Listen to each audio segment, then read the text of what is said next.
এরপরে নবী করিম সাল্লাল্লাহু আলাইহি সাল্লামকে আল্লাহ পাক যে তিনটা নিয়ামত দিয়েছিলেন, সেই তিনটা নিয়ামতের কথা আল্লাহ পাক কি করে দিচ্ছেন, স্মরণ করিয়ে দিচ্ছেন।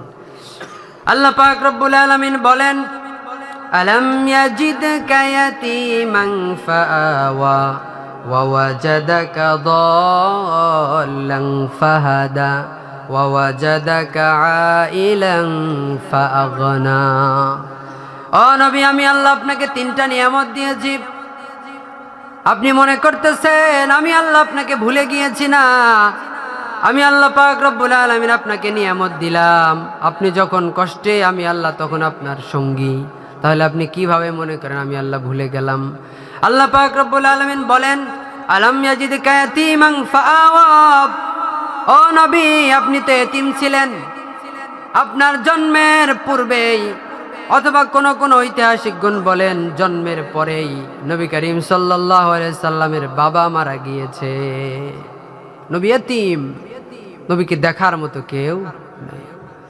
এরপরে নবী করিম সাল্লাল্লাহু আলাইহি সাল্লাম দুনিয়াতে আসলেন। দুনিয়াতে আসার পরে মাত্র 6 বছর বয়স।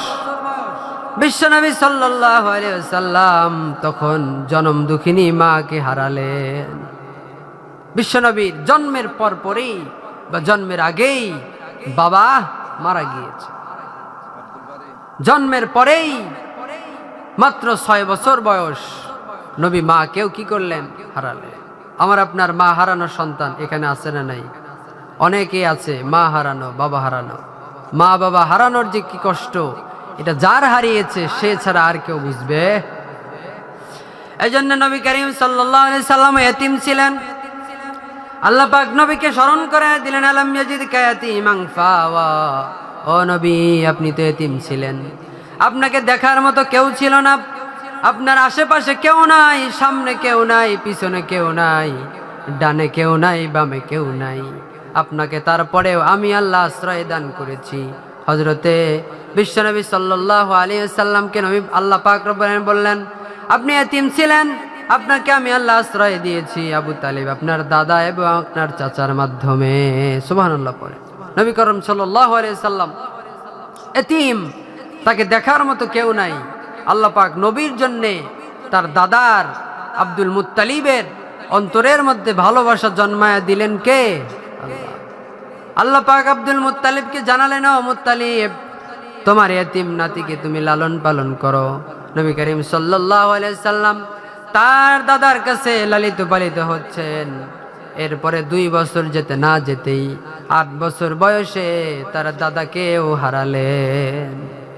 আবার বিশ্বনবী তার আপন যে লালন পালন করতেছিল তাকে দেখার মতো কেউ নাই। বাবা তো জন্মের আগেই মারা গেছে, অথবা জন্মের পরপরই মারা গিয়েছে। মাও 6 বছর বয়সে হারালেন। আবার 8 বছর বয়সে মা মরার মাত্র 2 বছর পরেই বিশ্বনবী সাল্লাল্লাহু আলাইহি সাল্লাম দাদাকেও কি করলেন, হারালেন। এবার আল্লাহ পাক রব্বুল আলামিন তার চাচা আবু তালিবের মাধ্যমে বিশ্বনবী সাল্লাল্লাহু আলাইহি সাল্লামের লালন পালন করালেন। সেই কথাই আল্লাহ পাক রব্বুল আলামিন স্মরণ করিয়ে দিচ্ছেন, ও নবী, আপনি হতাশ হয়েন না, পেরেশান হয়েন না। আপনি যখন এতিম ছিলেন আমি আল্লাহ আপনাকে আশ্রয় দিয়েছি। আলাম ইয়াজিদকা ইয়াতীমান ফাআওয়া। ও নবী, আপনি তো এতিম ছিলেন, আপনাকে দেখার মতো কেউ নাই। আপনার বাবা নাই, আপনার মা নাই, আপনাকে দেখার মতো কেউ নাই। আমি আল্লাহ পাক রব্বুল আলামিন সেই কঠিন সময় আমি আল্লাহ আপনার আশ্রয়ের ব্যবস্থা করে দিয়েছি। সুবহানাল্লাহ। এরপরে বিশ্বনবী সাল্লাল্লাহু আলাইহি সাল্লামকে 2 নম্বর নিয়ামতের কথা আল্লাহ স্মরণ করিয়ে দিচ্ছেন, ওয়া ওয়াজাদাকা দাল্লান ফাহাদা। ও নবী, আপনি তো পথ হারা ছিলেন, আপনি তো সঠিক পথের দিশা পান নাই। আপনি তো নবুয়তের পূর্বে কোনটা সত্য, কোনটা মানবো, কোনটা মানবো না, এটা নিয়ে মনের মধ্যে বিরোধ আপনার চলছিল। ও নবী, আমি আল্লাহ আপনাকে সেই অসঠিক পথ থেকে সঠিক পথের সন্ধান দিয়েছি। সুবহানাল্লাহ পড়ে। এখানে কোন তাফসীর কারকগণ বুঝিয়েছেন বা ব্যাখ্যা করেছেন, সেটা হলো যে বিশ্বনবী একদিন ছোটবেলায় শিশুকালে মক্কার অলিতে গুলিতে ঘুরতে ঘুরতে হারিয়ে যায়। বিশ্বনবী কি করে? হারায়া যায়, তাকে আর কেউ খুঁজে পায় না। তো তখন আল্লাহ পাক রব্বুল আলামিন জিবরাইল আলাইহিস সালাতু ওয়াস সালামের মাধ্যমে নবীকে তার অভিভাবকের কাছে পৌঁছে দিয়েছিলেন। সুবহানাল্লাহ। আবার আরেক ব্যাখ্যা, আগে বললাম যে বিশ্বনবী নবুয়তের পূর্বে কোনটা মানবে, কোনটা সঠিক, কোনটা ভুল, এটা নিয়ে কি হচ্ছিলেন? বিভ্রান্ত মনের মধ্যে ছিল। তখন আল্লাহ পাক বিশ্বনবীর উপরে ওহী নাজিল করে সঠিক পথের সন্ধান দিলেন। সুবহানাল্লাহ। এজন্য আল্লাহ পাক রব্বুল আলামিন বললেন, ওয়াওয়াজাদাকা দাল্লান ফাহাদা ওয়াওয়াজাদাকা আইলান ফাআগনা।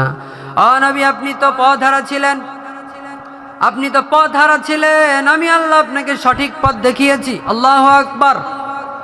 এরপর আল্লাহ পাক রব্বুল আলামিন ৩ নাম্বার নিয়ামতের কথা স্মরণ করিয়ে দিচ্ছেন, ওয়াওয়াজাদাকা আইলান ফাআগনা।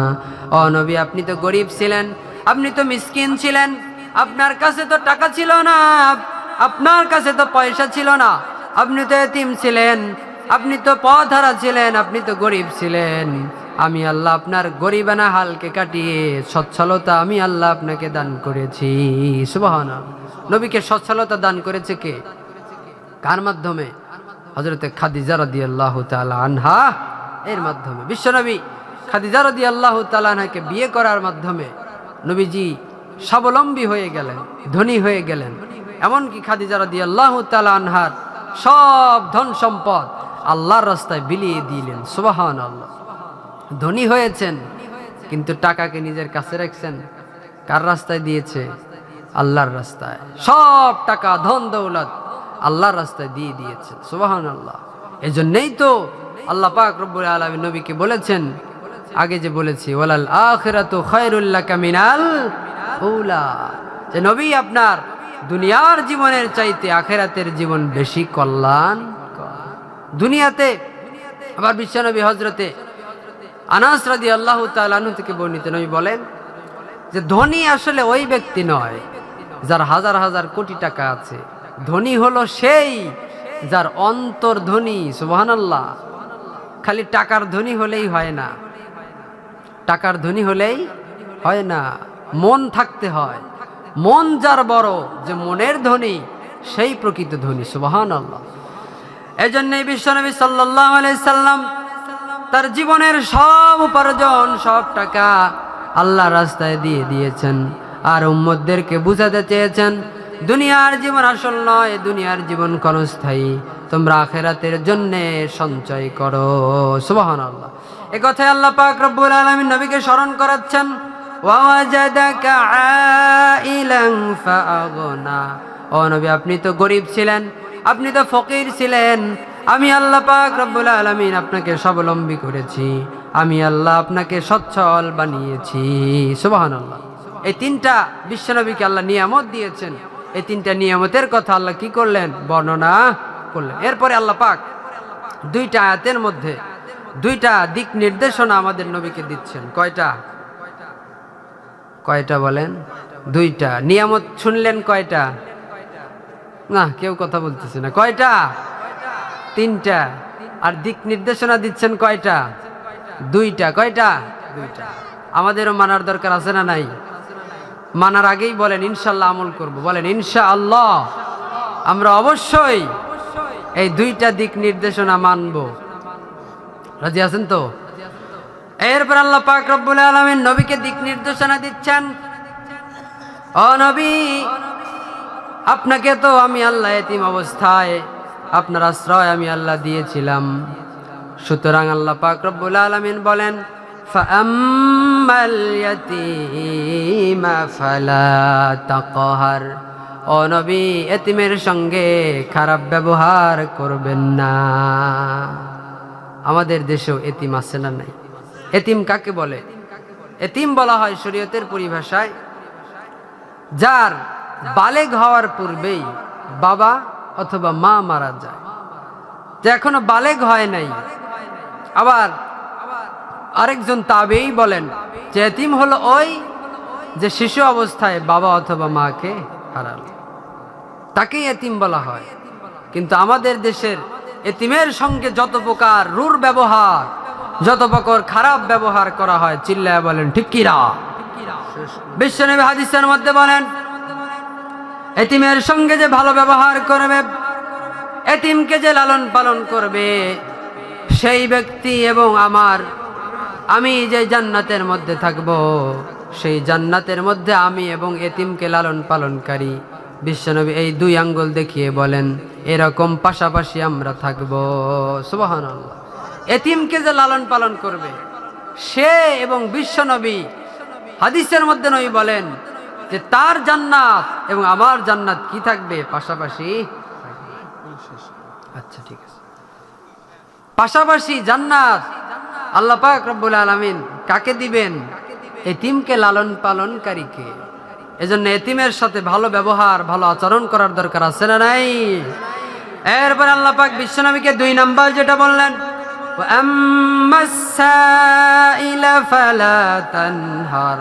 ও নবী, আপনার কাছে যখন কেউ চাইবে আপনি তাকে ফিরিয়ে দিয়েন না। আমাদের কাছে চাইতে আসে না আসে না অনেকে, কিন্তু আমাদের দেশের ফকিরের তালাকে তালা বিল্ডিং আছে, ঠিক কিনা কন? অনেক টাকার মালিক সে, কিন্তু তারপরেও তার সাথে খারাপ ব্যবহার করা যাবে না। অন্তত আপনি টাকা দেন আর না দেন, অন্তত তার সাথে কি আচরণ করতে হবে? ভালো আচরণ করতে হবে। এটাই আল্লাহ পাক এই আয়াতের মধ্যে বুঝিয়েছেন। আমাদের উল্লাপাড়াতে মাঝে মধ্যেই আমাদের বাসার সামনে আসে, ও ফকিরকে আমি চিনি, কিন্তু ওই ফকিরের 2 তলা ফ্ল্যাট আছে শহরের মধ্যে, কিন্তু তারপরেও কি করে? ভিক্ষা করে। কি করেন?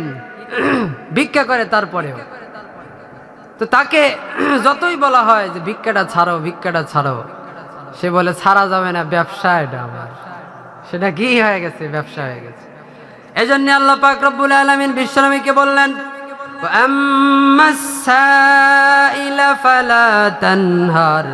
ও নবী, আপনার কাছে যখন কোন সায়েল আসবে, যখন কোন ভিক্ষুক আসবে, যখন কেউ চাইতে আসবে, অন্তত দেন আর না দেন তার সাথে খারাপ আচরণ করবেন না।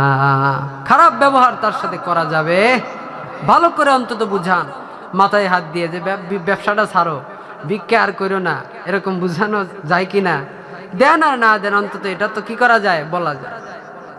এজন্য আমরাও যেন বিশ্বনবী সাল্লাল্লাহু আলাইহি ওয়াসাল্লামকে আল্লাহ যে 2টা নির্দেশ দিলেন, একটা হলো ফাম্মাল ইয়াতীমা ফালা তাকহার, এতিমের সঙ্গে রূঢ় ব্যবহার, খারাপ ব্যবহার করা যাবে না। আর 2 নাম্বার হলো যারা ভিক্ষুক আছে, যারা চাইতে আসবে, তাদের সাথেও যেন আমরা খারাপ ব্যবহার না করি। রাজি আছেন তো ইনশাআল্লাহ? কারা কারা রাজি আছেন? 2 হাত উঁচু করে দেখান। লিল্লাহে তাকবীর। আল্লাহ পাক আমাদের সবাইকে কবুল করেন। হাত নামান। এরপরে আল্লাহ পাক রব্বুল আলামিন সর্বশেষ আয়াতে বিশ্বনবী সাল্লাল্লাহু আলাইহি ওয়াসাল্লামকে জানাচ্ছেন, ওয়া আম্মা বিনি'মাতি রাব্বিকা ফাহাদ্দিস। ও নবী, আমি আল্লাহ আপনার দুঃখের সময় আসিলাম, আমি আল্লাহ আপনার মনের সব বাসনা পূর্ণ করে দিয়েছি। আমি আল্লাহ পাক রব্বুল আলামিন আপনার সব কামনা বাসনা পূর্ণ করলাম। আমি আল্লাহ পাক আপনাকে এতিম অবস্থায় পেয়ে আপনাকে আশ্রয় দিলাম। আমি আল্লাহ পাক আপনাকে গরিব থেকে ধনী করলাম। এগুলো নিয়ামত কার? ধনী থেকে গরিব বানায় কে? আবার আল্লাহ পাক গরিব থেকে ধনী বানায়, এটার ক্ষমতা আল্লাহ পাকের আছে না নাই? সব ক্ষমতা আল্লাহর আছে। এজন্য যারা ধনী, অহংকার করা যাবে না। অহংকারী আছে না নাই? টাকা বেশি, তার গরমে থাকাই যায় না। আবার অনেকেই আছে যে ধনী, আবার আল্লাহর রাস্তায় ব্যয় করে। এরকম ধনীকে বিশ্বনবী এবং আল্লাহ সালাম জানিয়েছেন। পড়েন আল্লাহু আকবার। এরকম ধনী আমাদের হতে হবে। ধনী হয়েছি বলে আমার আপনার দাপট দেখানো যাবে না, ক্ষমতা দেখানো যাবে না। ক্ষমতা আছে বলে এই ক্ষমতার অপব্যবহার করা যাবে না। কারণ আপনাকে আজকে যে ক্ষমতা দিয়েছে, ওই আল্লাহ আপনার ক্ষমতা 1 নিমিষে শেষ করে দিতে পারে, ঠিক কিনা? আল্লাহ পাক ফেরাউনকে ক্ষমতা দিয়েছিলেন, ফেরাউনের ক্ষমতা অপব্যবহার করেছে। আল্লাহ পাক রব্বুল আলামিন বেশি কিছুর দরকার হয় নাই, পানির মধ্যে চুবায়া চুবায়া আল্লাহ তাকে শায়েস্তা করেছে, ঠিক কিনা? আল্লাহ পাক নমরুদকে ক্ষমতা দিয়েছিলেন, নমরুদও ক্ষমতার অপব্যবহার করেছে। আল্লাহ পাক রব্বুল আলামিন কামান নিয়ে আসার দরকার হয় নাই, আল্লাহ পাক রব্বুল আলামিনের গুলি নিয়ে এসে গুলি করার দরকার হয় নাই। আল্লাহ পাক রব্বুল আলামিন ল্যাংরা মশা দ্বারা নমরুদকে সাইজ করেছে, ঠিক কিনা? এজন্য যারাই ক্ষমতার অপব্যবহার করবে, যারাই ধনী হয়ে ক্ষমতা দেখাবে, টাকার গরম দেখাবে, ক্ষমতার গরম দেখাবে, সবাইকে আল্লাহ সাইজ করতে পারে কিনা? আল্লাহর সব ক্ষমতা আছে।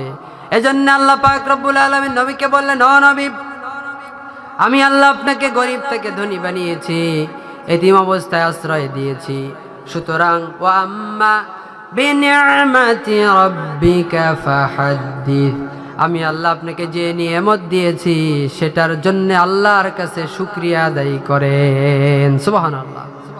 আল্লাহ পাক রব্বুল আলামিন আমাদেরকে ক্ষমতা দিলে, আমাদেরকে রিজিক দিলে, টাকা দিলে, পয়সা দিলে, এজন্য আল্লাহর কাছে শুকরিয়া আদায় করতে হয়। অহংকার করা যাবে, ক্ষমতার অপব্যবহার করা যাবে, টাকার আল্লাহ দিয়েছে তাই বলে হালাল হারাম না বেচেই শুধু খরচ করা যাবে না। হালাল জায়গায় খরচ করতে হবে, আল্লাহর রাস্তায় দিতে হবে, যেরকম সাহাবায়ে কেরাম রাদিয়াল্লাহু তাআলা আনহুরা দিয়েছেন। সাহাবীরা দান করার জন্য প্রতিযোগিতা করতেন, সুবহানাল্লাহ।